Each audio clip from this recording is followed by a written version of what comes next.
preservation of and increased access to the 92nd Street Y Humanities Audio Archives is generously funded by the National Endowment for the Humanities. School board, you cannot not know history. In other words, I was teaching historical forms as early as the 50s. Sure. So perhaps the Lever House was already retarded tear. I think it to was. use Russell's. Yes, I think it was a little bit retarded tear, and I think even Seagram, which of course had Mies been given the commission to do the Seagram building 20 years before, how different a building would it have been? Not very. I don't think it would have been very different either. No. That's just the point. His drawings for the Seagram building are really dated to 46, though, when he first developed the way of making a glass building not glass. Have you walked by the two buildings recently? So few people notice it, but you're apt to think the Seagram building isn't glass. It is. There's just as much glass as Lever House. But Mies van der Rohe, every 5 feet, put an extra plane out in front of that building, so it goes back and forth as you walk along it. Walk near the Seagram building someday, along the same side of the street, no glass at all. Because this little, the I-beam, sure. Sticks out as a second plane. And he was the only one to have done it, and it's never been done since. It's extraordinary. But wasn't the I-beam really an ornament? Oh, sure it was an ornament. Yeah. I mean, it was never admitted he knew to that. as an ornament. He knew it. But Well, it was never admitted. He would admit it privately. Mm-hmm. I remember I asked him once, Mies, isn't that stupid to put a great beam right on a column that you can see? In the corners of the Seagram building is a great column. You can see it sitting there. And on that, he glued on these great big beams, which they're not there for any purpose at all. Except decoration. Except decoration. And he turned away, and he always talked German, don't be so literal-minded. In other words, he knew it was the spirit of the structure that he was after expressing, and it did. But my point is that it was a lot more than expressing the spirit of the structure that led to that second plane. Mm-hmm. See, if you start looking at an art historical background, that second plane was what made that building so different from all other glass boxes. But you see, the very spirit which you point out that made the international style so popular was it was cheap. Yeah. Was the real reason behind sure, it. Exactly. And it was very nice that the Seagram building wasn't cheap, so we could create, even within the international style, the second plane that gave that extra motion, and so that people's memories, you think of the Seagram building as a bronze building, not a glass building. And that's an extraordinary feat. I didn't know it at the time. I was a kid. I was working, heavens no, I wasn't 30 years ago, I was already grown up. But I didn't know this. And he knew it so well he didn't have to explain it. You see, he was a fascinating man. That this ornament had to be that exact width. Do you know he worked for 2 or 3 weeks, and when he worked all day long, all night long, with the addition of several pitcherfuls of martinis, of the shape. And this is something to look at if you're interested in detail, as you have to be if you're interested in Mies at all. The shape of the edge of that H as it comes out. It doesn't come out like that. It comes out and goes around and comes back in under. And you can't see that anywhere. I said, Mies, why is it so important that the thickness of that H and the fact that it goes back in is so important? And it just was, that's all. Now, it reminds you of a certain detail in the Parthenon. You can't climb up to it, but there are enough triglyphs that have fallen. So look when you're next time in Athens. Thank you very much. I'd like to go too if you're having a trip. Look in under. Nobody's ever been able to see under. It was way up in the air. You never could see it anyhow. It's just a shadow. But in under, that is a hyperbola shape. The undercut. Why? But it's these details that that's why the Parthenon is so much better than Paestum, or so much better than Segesta, or any other Greek temple, is because exactly those details. That's why nobody has touched Mies in the detailing. Have they? What is your feeling? No, I don't think anyone has. In fact, I think Seagram is, constantly misunderstood as being a kind of a prototype building. I mean, I think it's a unique work of art. It's That's a final. right. It's Final statement. A final statement. Yeah. In fact, one can go no farther in the same way that one can go no farther with the Villa Savoye. I mean, that's That's right. it. And if you play on that theme, you can only regress. You can't go forward. I think it's just. So then our duty today is certainly to go on from there, and that's why postmodern is such a silly word, because I mean, I don't blame you. You have to use some word, but all of us are going on. See, that's why I don't like the two different words. Journalists and critics have to use words, the poor devils, but we don't have to. We architects are. I shouldn't be here tonight, then, should I? What our duty is to make one more step.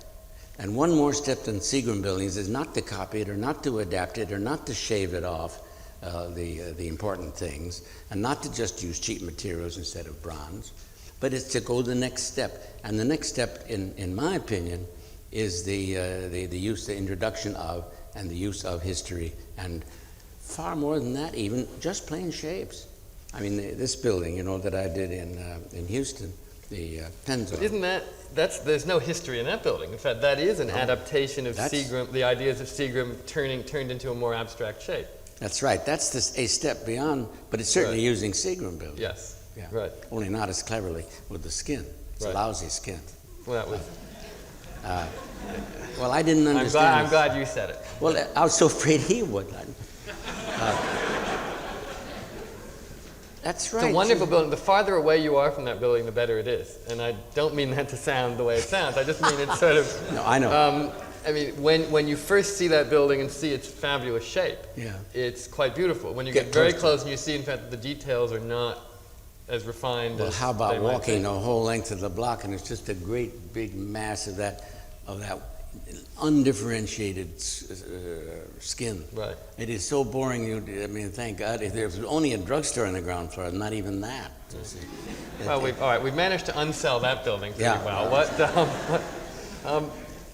Let's jump ahead to the building that, for most people, seems to epitomize not only where you are right now, but so much about what state American architecture is either in, wishes to be in, or is agonizing over being in, which is AT&T.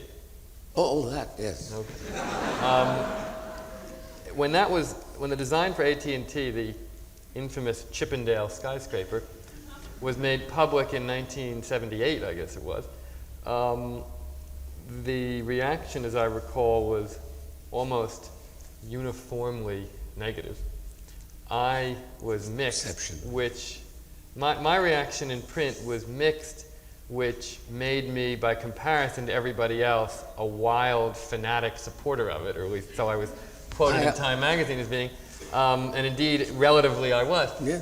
Now, however, the public reaction seems to be enormously different, and I wonder if you attribute that to the difference between a built building and simply a concept that we cannot judge adequately in drawings and models, or a change in temperament. I mean, have people come around, or is it that the real thing is better, or both?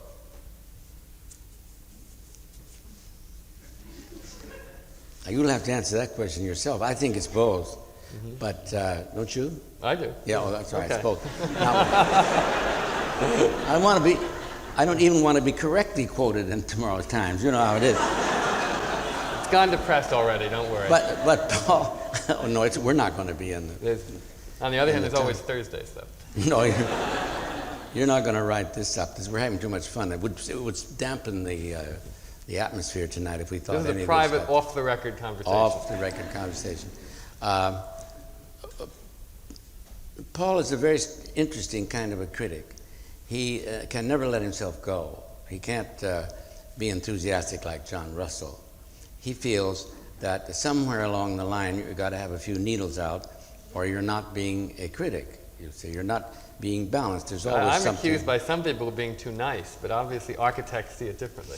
Architects are so thin-skinned that you can't even mention the name with praise and get that without getting snapped at. But I happen to think that you are right most of the time about my work. You know what he does? He comes into the office and takes a nearest pencil and says, "Wouldn't you sure it wouldn't be better if it was this way?" Can you imagine the atmosphere in the office when he leaves? We burn with shame. And Not true. it isn't shame, it's fury. Because in theory, at least, he's not an architect. Although, are you an architect, Monkey, do you think? Everybody's an architect monkey. Oh. This room is full of architects monkey. Yeah, there probably are some real architects here. Where were we, though? This isn't the point. Oh, AT&T, yes. AT&T changed even for me. That building, of course, I really credit the shift in public opinion to the fact that at last the public knows there are 3 buildings there, not 1. You see, it was perfectly clear to us, and I have to give my partner, John Berge, equal credit on this, because we worked together on all the buildings, that there was what you could see from Madison Avenue. As someone said, that must be the building with that wonderful doorway. I mean, that's the only reason he knew. He didn't know it was AT&T. He just knew it was a building with a wonderful doorway. Well, that's good enough. But that doesn't describe the building. Then if you come over the Queensboro Bridge, you say, what is that strange, interesting-looking top that you see? But you don't connect it with the bottom. But you don't any building in New York. You've just forgotten, you see. But what did we see for years, for 5 years now? We've been seeing what they call the Chippendale skyscraper. It's easy to laugh at. If you think it's the scale of that podium there, you're going to think that it is furniture scale. The word Chippendale, by the way, never crossed John's or my mind the entire time. We were absolutely thunderstruck that anybody compared it with a top of a grandfather's clock, because we thought of it in the scale that it was going to be, and it turns out that it is. See? So that was a terrible shock to us. And now that it looks all right, now that it's got its full scale, I think people are seeing it for the first time. I think even you and I are seeing it differently.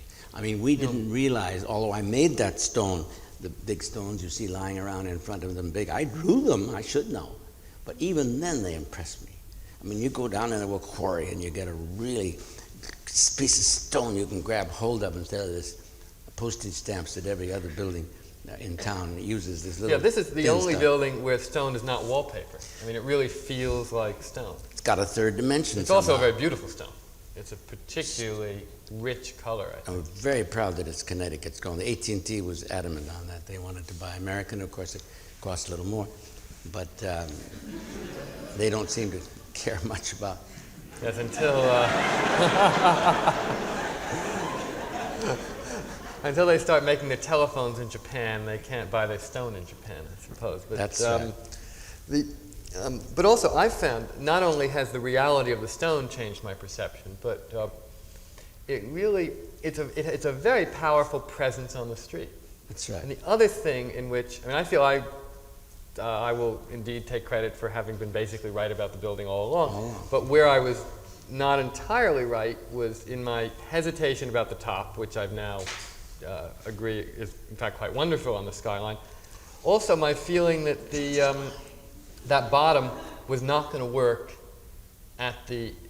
on narrow Madison Avenue. That the scale change was so dramatic, and that in fact the best thing to do would be to rip out the whole block opposite it to Park Avenue, have an enormous plaza fronting it, and so forth. An idea that I know would displease George Klein, who's bought that block in between. But I now think, in fact, it's just as well that never happened.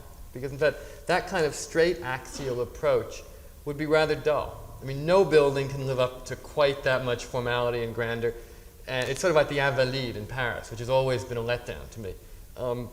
It's just too formal, too proper. You see it for too long before you get there, and then it's sort of, so what? Yes, that would have been too deep, but if it had been a half a block like the Seagram building, it would have been. Yeah, that might have been. all But right. now I think the drama of that huge overscaled arch on a narrow street is more like sort of the accidents of Baroque Rome, where you sort of twist and turn and boom, it all explodes like that. You can do that in Rome. I don't know why we can't do it here. The Baroque churches were on the very Gesù, narrow and street. Suddenly it all opens up in some extraordinary way. And the Strozzi Palace and the Rucellai.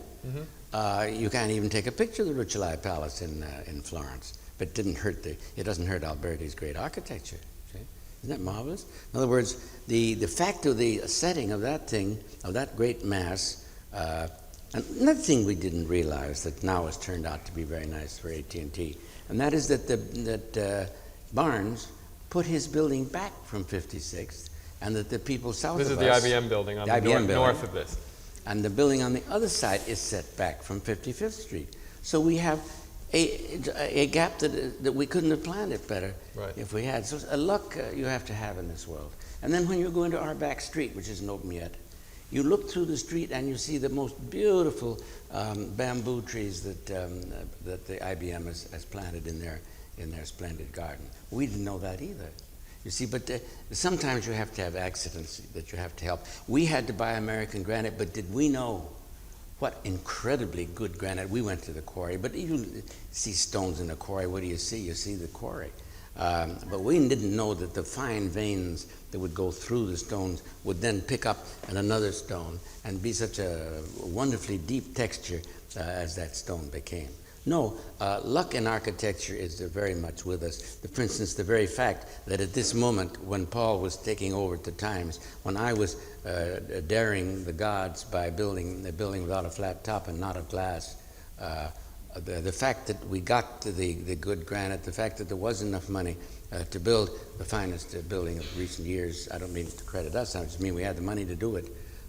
All this came together. I don't know how to credit all these accidents at once, because it isn't anybody's genius. No, it was and it was at the time when Bob Stern and Bob Venturi that really started it all, and when you were in college, and I knew you when you were in college, and the influence of the Venturi book on complexity and complication in architecture had come out. Well, whatever it is, same thing, isn't it? Contradiction and complexity. Complexity and contradiction. I wish he'd write books that you remember the names of, like the International Style, such a simple name. That's a good one. He could have called it that, I suppose, but it was taken. It would have sounded very funny. But those changes all came at once, and the Europeans are now coming over here to find out what's happened. I interviewed today the Dutch magazine, and they still use the word standard. Are you coming back to standard architecture? What they mean is international style. I thought, of course, they meant classicism or something really standard.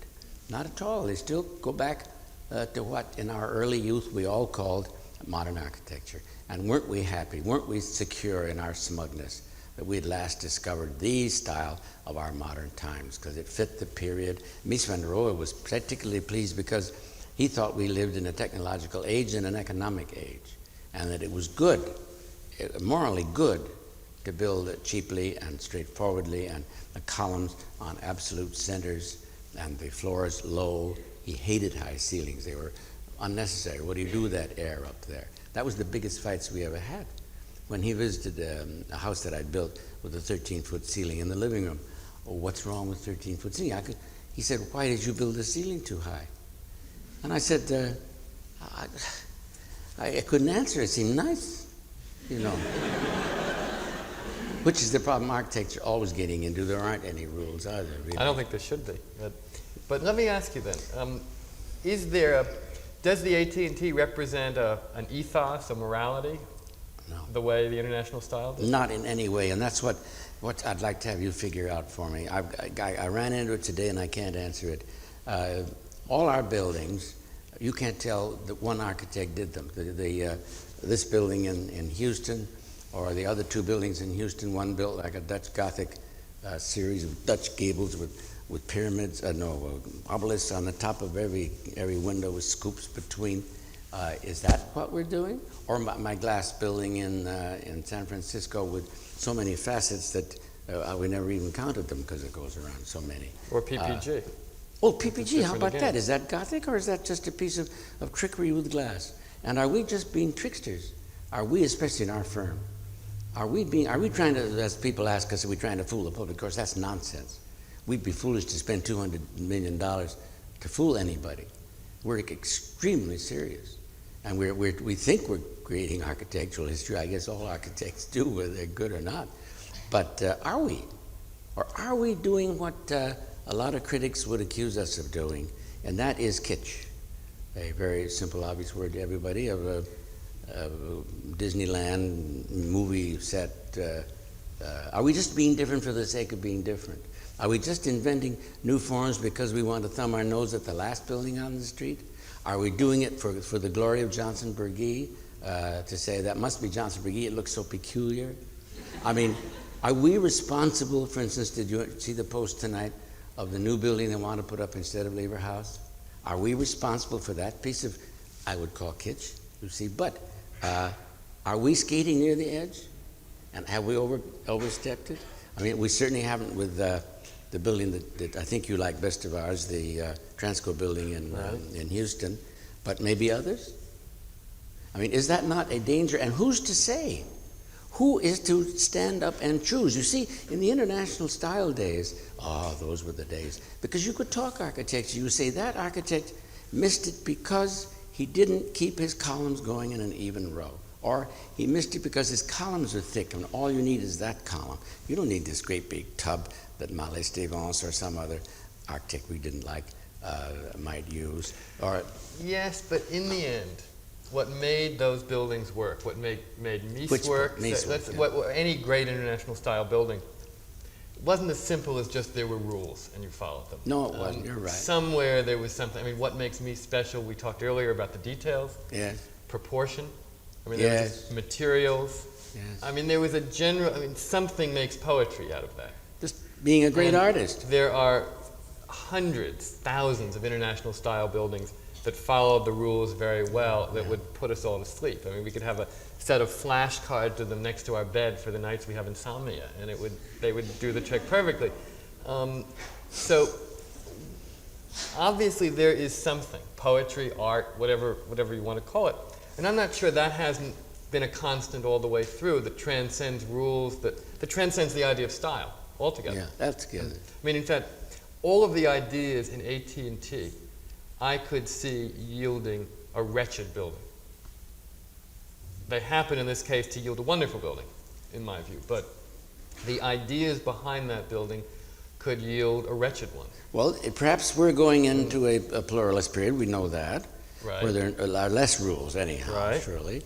So perhaps we depend still more on individually great artists to pull us and to lead us our way, like people like Michael Graves. Mm-hmm. I don't know whether you think he's good as I do, but I think he's. Sure. But the younger generation is probably better than mine. You see, I'm the dean of architecture simply because I'm still alive at the age of 77. You want to be dean of something? Very easy. Just go on living. But this next generation below, I call them kids, but of course they're not anymore. They're over 50. But there must be 10 or a dozen of them that are very, very good. And there's nobody my age that's any damn good at all, you see. So maybe there is a hope in this freedom of individual expression that makes it more like painting and as difficult to judge. It isn't. I think it is indeed both of those things.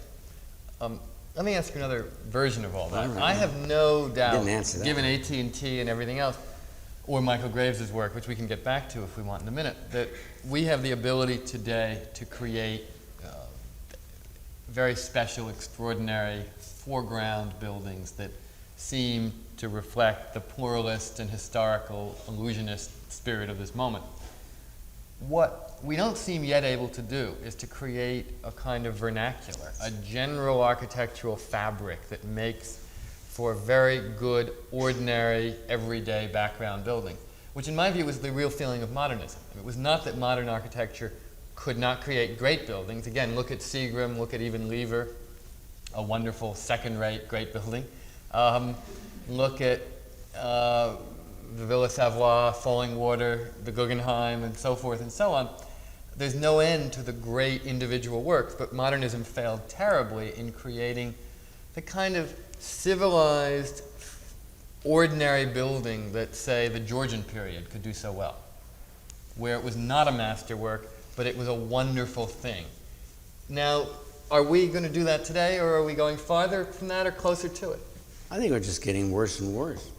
But isn't that a matter of the ideology of the general educated public that does these works? Now, for instance, John Soane built his part of Lincoln's Inn Fields. Right. You could drive right by and not see it, even today, because the ambience of Lincoln's Inn Fields is all of a piece. The great Georgian Square. It's a Georgian square that this post-Georgian architect built his own house in and became very individual.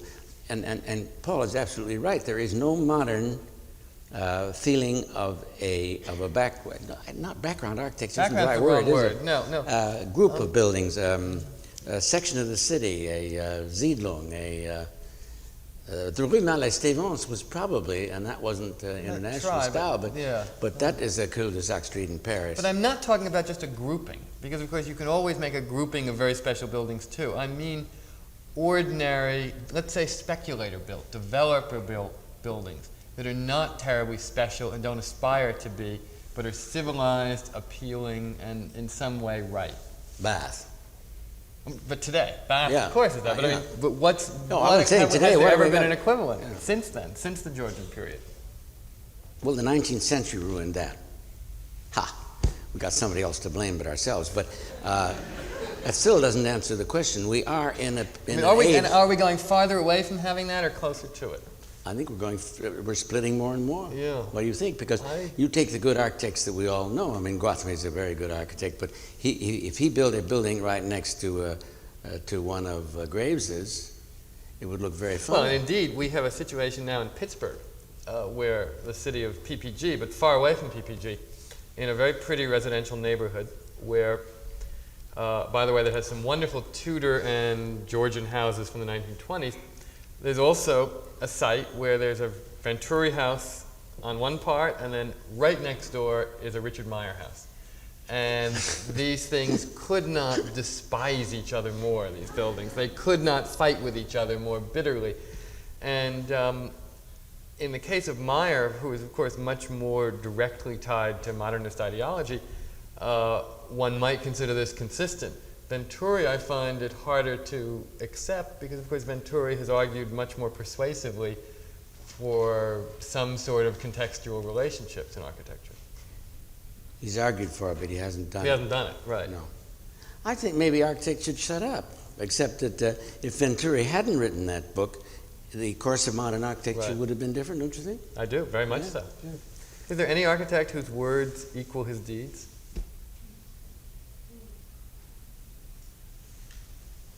I was going to say Jeffrey Scott, but he wasn't an architect. Right. I mean, we've already shown the contradictions between Mies and Mies's words and Mies's buildings. I know certainly if Le Corbusier followed all of his principles, he would have been a less great architect by far. It's lucky he didn't. Frank Lloyd Wright wrote mostly bombast that had very little to do with his own genius, which was much more purely visual, I think. Gropius, too. The Gropius was not a terribly good architect. I mean, he was consistent, but he wasn't so good. I mean, is there anybody who's really been absolutely first-rate, whose words have been absolutely consistent with what they've done? I wonder if there is. No, I think they're different arts. I think we can just let it go at that and go on. Mm-hmm. It's hard to think and sit on a platform at the same time. You'll excuse us if we get a little bit mixed up now and then. What should we talk about now? Well, we could actually ask them just to wait for a minute and we'll think. But well, that's kind of mean, isn't it? They paid their good. That's not fair. That's not fair. Okay. $1.50 to get in here and listen to us. Wait, let me ask a couple of other questions, and then we'll open to questions from all of you. You mentioned Michael Graves. You've been probably unique among senior and eminent American architects in your support of younger architects' work, both in word and in deed, through actually sending commissions that come your way that you choose not to accept on to many of them. Whose work has impressed you the most? Who do you feel you've learned from the most? And who means most for wherever we're going in the next few years? Is it Graves, or is it several of them? It's several. It's Venturi, it's Graves, it's strangely enough Meyer. It's perhaps there aren't so many now that I stop to think of it. For instance, the extreme would be Greenberg, right? Who is to me too literal-minded in his. Greenberg, the classicist, the violent classicist. Violent classicist. He won't find anything that he can't get a historical reference. But see, it's my view. I think Greenberg is really very much out of tune with the phenomenon we're talking about, in that Greenberg is as ideological a classicist as Gropius was an ideological modernist. That's right. And what we're moving toward is, I think, is not exchanging one set of dogma, one theory for another, but moving away from dogma in general. Well, perhaps that old phrase, the end of ideology, will I think it's very applicable to architecture right now. Sure. Yeah, right now, and continuing and splitting. Right. Don't you think that the last time I made a speech on this subject was a gold medal, 77? 78. 78, oh, you remember the days. But I remember expressing it as a river that takes little divisions instead of going through a gorge clearly and fast. When it gets out into the plain, it becomes a delta like the lower Mississippi with hundreds of little parts, but the same river. In other words, architecture is going ahead just the same. But the splitting of it up is just one expression of a river. And that's where we are in architecture, that it's just as valid to be a Meyer as it is a Graves or even a Frank Gehry, who might be called far out by some people. But again, if you're there, it has a power that of all people can't be put into words. Right. Right. Which is, again, a very strange feeling on the part of...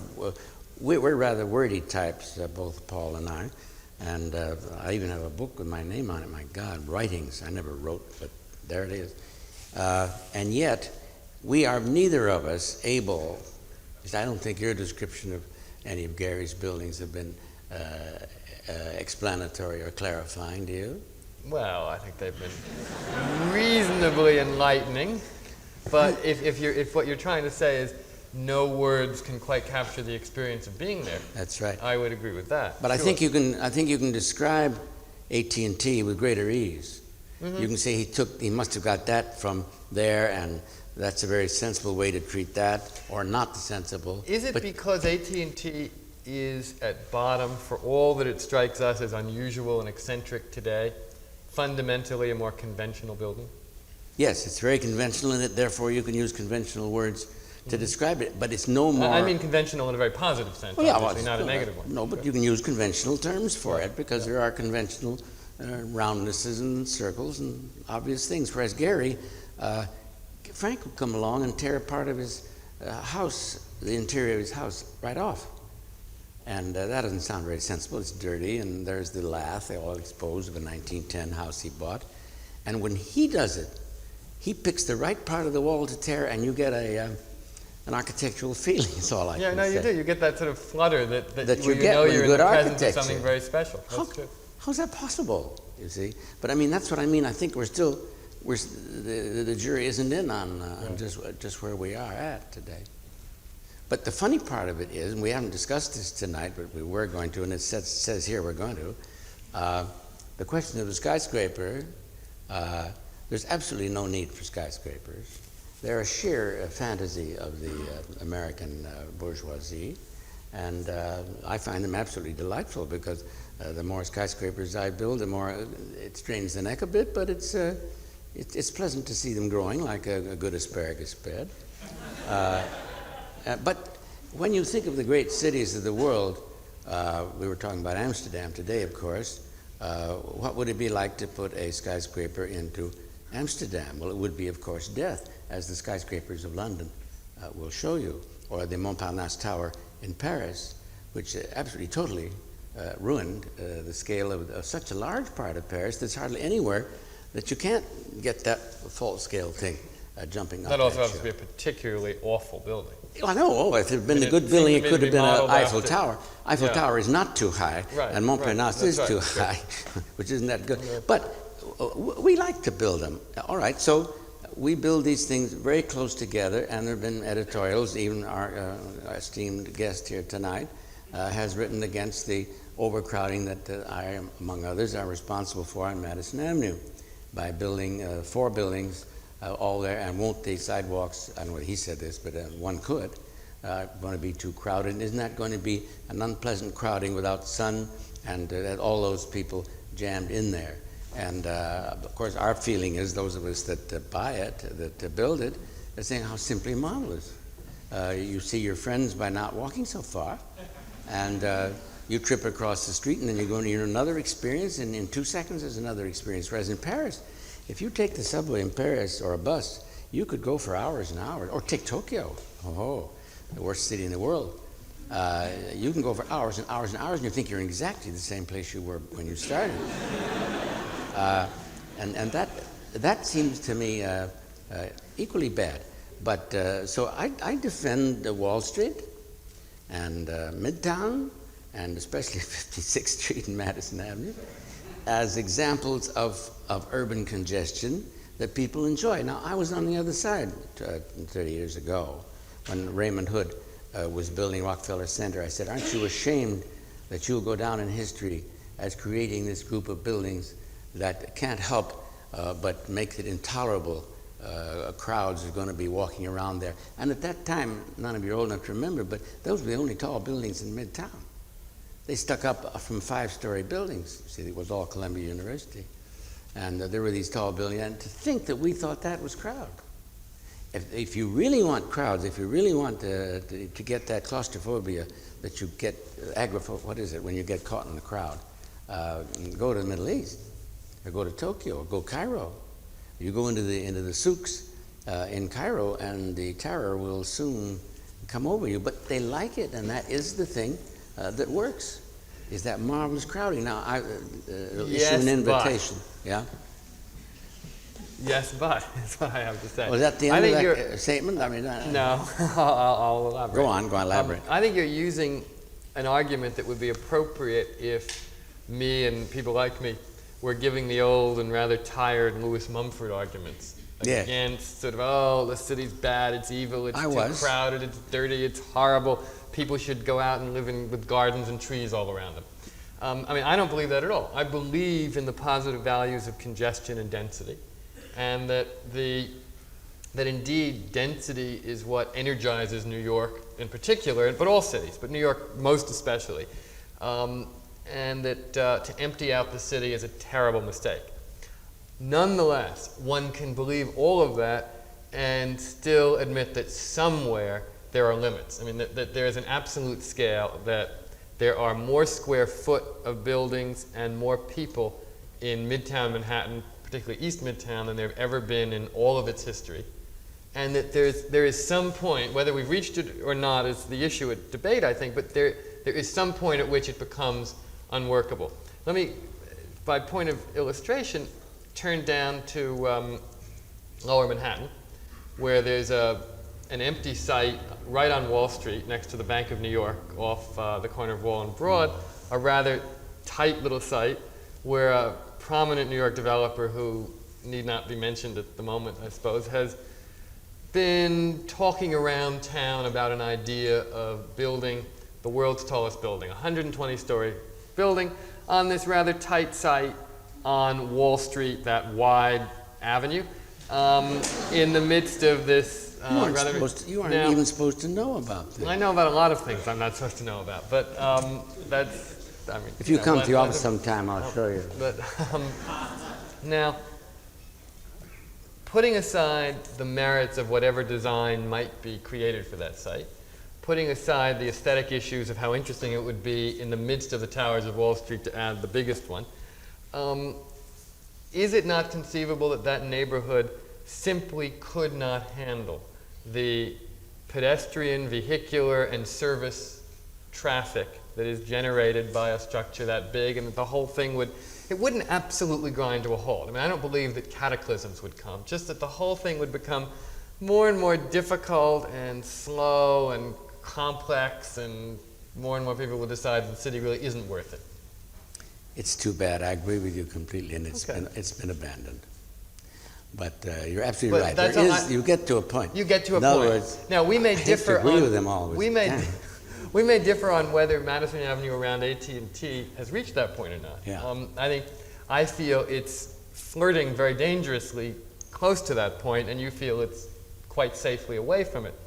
But I have to say, with the exception of AT&T, my favorites among the new buildings in Midtown are all somewhat smaller buildings. And I'm sure that it's size as well as design that plays some role in that. I mean, the Ed Barnes building for George Klein at 54th and Madison, I think is a wonderful building. Nice. I like the Pay building also for George Klein and Park Tower at 59th and Park. Some of that is due to the good design, but a lot of it is due to the fact that they're just not all that big. And they do not totally blow the scale sky high. And similarly, I suspect that your new Maiden Lane building, which is of similar medium size, will probably earn more friends than a lot of the other things going on downtown. So that my point is only that we cannot ignore the role that all that plays. That's we all agree. There is such a thing as a limit, and where that is can change. And just for 1 second, then we must get off this stupid subject. The one reason why it's bad at Madison from 53rd to 57th is 4 or 5 buildings all going up at once, and you can't use the streets. Well, as soon as that calms down and people get into the building. Somewhat better, but I'm not. All right, look, let's have another meeting a year from now. Okay, no, 2 we'll years. all evaluate it. Okay. Now I've been handed an urgent message that I will read. First part of the urgent message is, was it dangerous when Time called the Portland building by Michael Graves dangerous? Was that for me? I think it's for you. You answer first, then I'll answer. I don't know what's his name meant by dangerous. So Wolf von this question is in reference to Wolf von Eckert, the critic of Time magazine, who wrote a review of the Portland building and described it as a dangerous building. I don't know what he meant either, but I suppose this question allows us both to guess. Well, I think what he meant was that it doesn't have any order. It doesn't fit in with the other buildings. It doesn't look like a city office building. It's a unique and kitsch, perhaps, building that was a dangerous precedent to set for individual architects to go off of themselves and really create works of art. And I believe profoundly the opposite. I do too, although as I think about it, there's one point of that review or that comment that I do agree with. I admire the Portland building enormously, as do you, and and disagreed violently with the review. Nonetheless, he may have been speaking, and I think he was to a certain extent, of the kind of the Pied Piper effect of that building. And one of the things that does disturb me is watching the really mediocre knockoffs of Michael Graves parade through architecture students' drafting boards and even young architects' own work. This gets us back to the whole issue of, do we want a style of the time, or do we want simply very good people doing very good different things well? I would shudder at a city of neo-Gravesian buildings. I mean, I wouldn't want too many Johnson buildings around if I were. I think that's the whole fantastic direction. I don't like that building as well as you do. You see, I think he missed, not his fault, he missed so many of the promises of the early design. I think that's true. I also think that the reflective glass is very bad and very tawdry looking. And I think the proportions have always been too squat. But that was in the program. That was in the program, and there's not much that can be done about that. But his Humana building, I think, will improve enormously on all of those ideas. We'll wait until that building is up. Here is a question directed very much to you. Do you have a dream building, Mr. Johnson? One you'd like to build, but don't think you'll be able to for one reason or another? Oh, yes. I don't see how, when we live in this mad age of height and overweening size of buildings, you can help dreaming about the tallest building in the world. I'm not talking about Mr. whatever his name is, was going to ruin Wall Street. But there are others, and Bruce Graham, of course, has done one. And I doubt if we're going to see it in my lifetime, and I'm sure there's no use for it. But there was no use for the Washington Monument either, except it was a great monument to a great president. I'm not sure if I can invent a reason for this. The Statue of Liberty had a good reason, welcoming the people to the harbor. But sometimes we can build buildings and think of the reasons afterwards. But the place for the tallest building in the world is in the largest, most progressive city in the world, and that's here. And there's only one architect that could possibly be conceived to do it. Now that's a dream. No, I'm kidding. But that's a dream that probably will not be. Okay. Mr. Johnson, once again. You once described architects as high-priced hookers. Is that to deny them the responsibility for their tricks? To say that they have no obligation to stand against the ball of materialism and greed? Please elaborate. I think that's a very, very good question. I have my private social morality, which is that it's very stupid of our culture to go on building more and more, twice too many, by the way, office buildings for people to spend their times in every day, and deny 90% of the people in the United States decent places to live. I find that perfectly absurd. If a man came from Mars, he'd shoot us all for being stupid. For instance, one of my early dreams has always been nobody should have to live where he can't at least see the top of a tree. In other words, that would put 80 feet or 75 feet as the absolute top limit for a dwelling. It does seem to me that I don't mind how dense dwellings are. Dwellings can be quite dense as they are in Europe. But still in the courtyards there are trees. When I lived in a little town in the Rhineland, well, never mind my memories, but my social conscience still exists. I was enough of a Mumfordian to believe that housing was the dream of America. The dream of America was taken over by Mr. Levitt. And the ticky-tackies of the sprawl, the gas stations laid end to end that are so beautiful, according to Mr. Venturi, I do not find so beautiful. But it does seem to me if the United States, if the greatest country in the world, can consider itself the greatest country in the world, then why can't somehow they can arrange their damned economic system? I don't care what they call it, supply side or X side or Y side. But why can't they arrange their economics so that you can build housing, so that you could build beautiful? This is the only really important issue that faces the United States, that 50% of the people live and that 30% of them live miserably. And I mean, here we are dedicated to the happiness of everybody in this country. And we continually, whether it's Reagan or Carter, I'm not one side or the other. I always vote for Norman Thomas, but he's dead.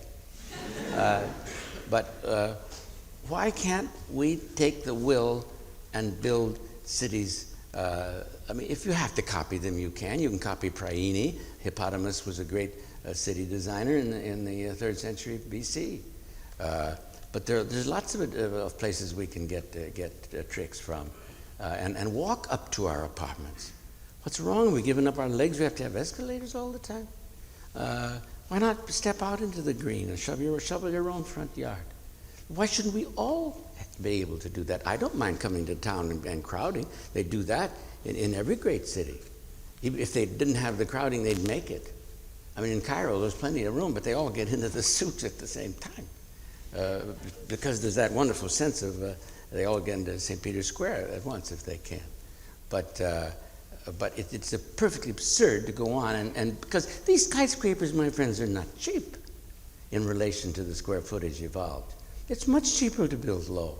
See, it's a fantasy. As I said, it's a dream world of ours that we like all this asparagus clustered together and doing it. But if you were considering, and you were coming from Mars, and you said this is one of the great cultures, what is so great about it? You see, wouldn't you say that they consider themselves, in their words and in their ideals, toward a type of social welfare that everybody has a chance, and therefore everybody has a right to a decent place to live? And I'd go one step further to see a tree.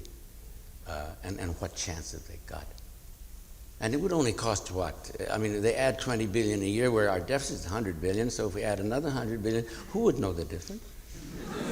I used to talk in terms if I only had another 10 billion, you see. But now I say, well, another 100 billion. And then, in addition, why have we no monuments? Why do we build nothing that we can kneel before? The last one, the greatest one we ever built was never finished, was Washington's Monument. I'm glad it wasn't finished. It's beautiful. From the Washington Monument straight to this day, monuments have gone downhill. The Civil War brought a spate of wonderful statues like the Gordon's Sherman. and a few monuments like that. This war, perhaps the next to the last that there will be, we built how many monuments? 0. We're not interested. Quite right, maybe we shouldn't be. But I mean, monuments in a broader sense. A church, a synagogue, where are they? There are no, St. Patrick's is still there, but that was built 150 years ago. Why has nobody ever thought that, well, yes, the good dean up at St. John the Divine is now putting 3 stones a day or 4 stones a day on St. John's, but that isn't in the mainstream of our world, that recreation of religion. Why have we no religion? I don't know. Are we so busy with consumerism and electronics and Pac-Man that we've forgotten what this country is all about? Why was it founded? I suppose it comes from our strange history of having the West to conquer, which we proceeded to do to the profit only of Mr. Vanderbilt, as far as I can see. But there surely are higher things. There's surely more of a will around. Let's not talk too long. Well, now, Philip, are you arguing for a religion or for architecture being a religion?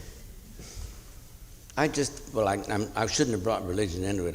My social conscience is what hurts me. Mm-hmm. That here I am building these fantasies for the big developers, and nobody asks me to take that same 200 million and put it into a housing development.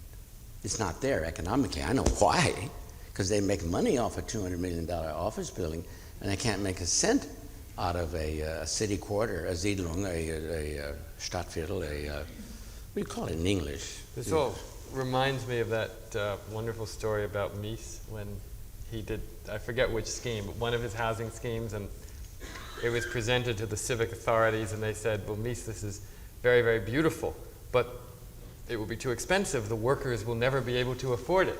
And he said, then give the workers more money. Which is more or less the point you're making. Wonderful answer.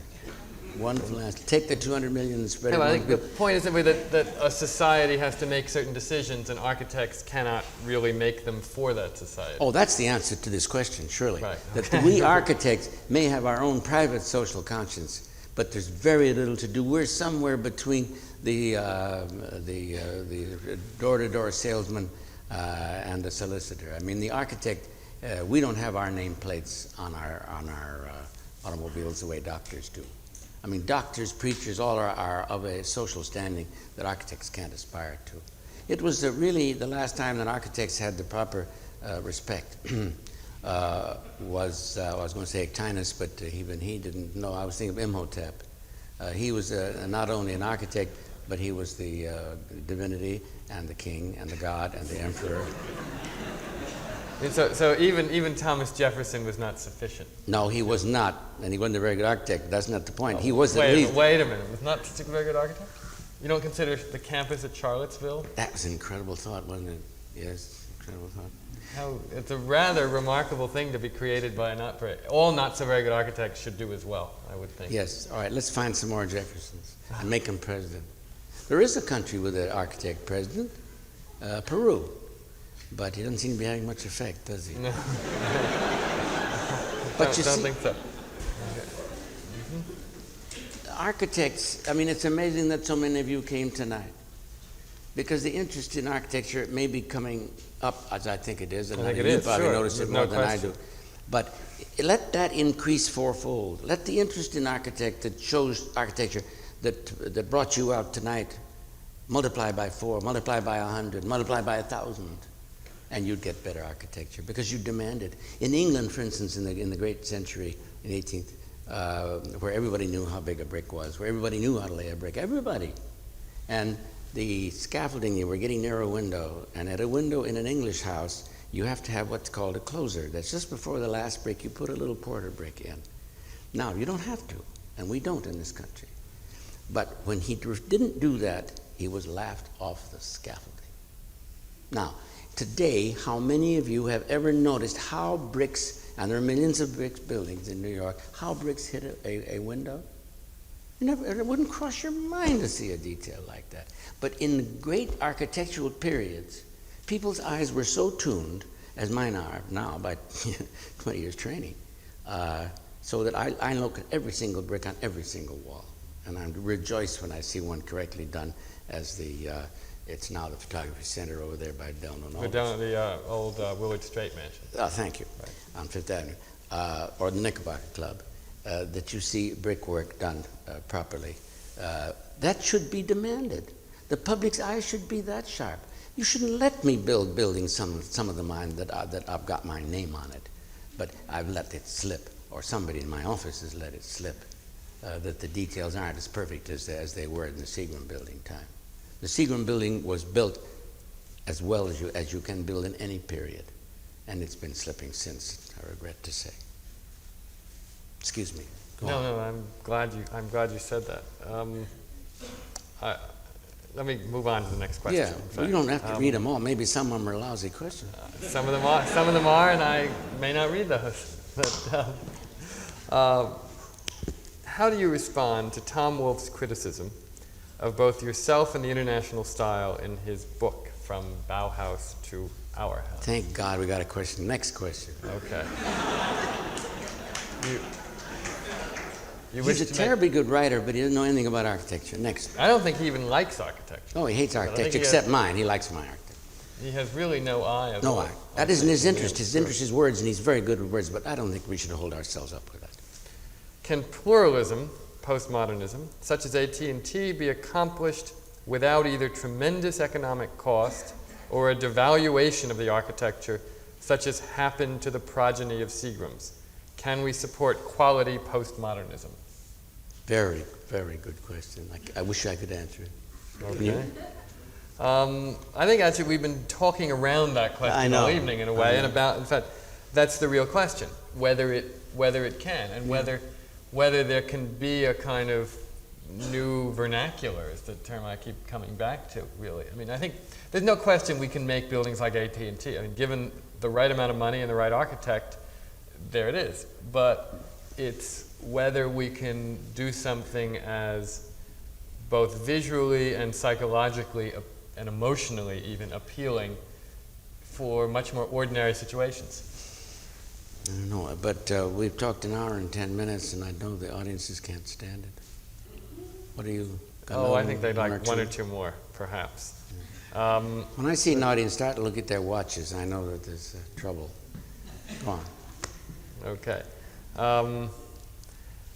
When I walk along 6th Avenue from 48th to 51st Street, past the Celanese, McGraw-Hill, and Exxon buildings, I feel so oppressed and dwarfed.